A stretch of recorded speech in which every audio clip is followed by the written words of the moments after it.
زہرا سلام اللہ علیہا نے اپنی زندگی کے ہر پل کو عبادت میں گزارا ہے، ہر پل کو۔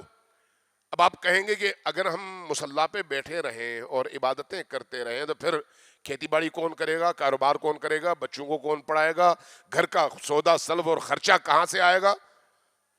آپ کا اعتراض درست ہے۔ اگر کوئی سوال ذہن میں اٹھتا ہے تو سوال بھی درست ہے۔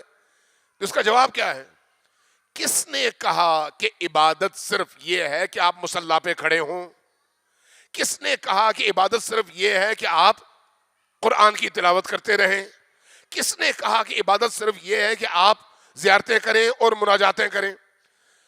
حضرت زہرا سلام اللہ علیہا کی زندگی ہمیں بتاتی ہے کہ انسان صبح جاگنے سے لے کر رات سونے تک اپنے ہر عمل کو عبادت بنا سکتا ہے، چاہے وہ کھیتی باڑی کر رہا ہو، چاہے وہ بچوں کی تربیت کر رہا ہو، چاہے وہ کھانا بنا رہا ہو، چاہے وہ فرض کرے نماز پڑھ رہا ہو، چاہے وہ کاروبار کر رہا ہو، چاہے وہ کہیں پر جا رہا ہو یا آ رہا ہو، اپنے ہر دنیاوی عمل کو وہ عبادت بنا سکتا ہے، اس لیے کہ اسلام کی تعلیمات کے اندر اتنی کشش ہے کہ انسان کی زندگی کی ہر سانس عبادت بن سکے۔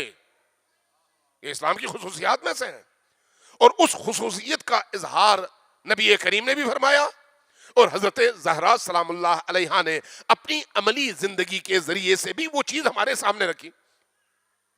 نبی کریم کی بارگاہ میں کسی نے عرض کیا کہ یا رسول اللہ، یہ دیکھ رہے ہیں آپ ایک اچھا خاصا تگڑا آدمی ہے، پہلوان ہے، عبادات صرف نماز اور واجب نمازوں کی حد تک محدود رکھتا ہے، باقی اوقات جاتا ہے، کاروبار کرتا ہے، پسینہ بہاتا ہے، دنیا کی طلب میں صبح سے شام تک سرگرداں رہتا ہے، پیسہ کماتا ہے۔ رسول اللہ صلی اللہ علیہ وآلہ وسلم نے لوگوں کا وہ اعتراض سنا۔ اعتراض کیا تھا؟ کہ اس کا آخرت کی طرف اس کی توجہ کم ہے اور دنیا کی طرف بہت زیادہ ہے۔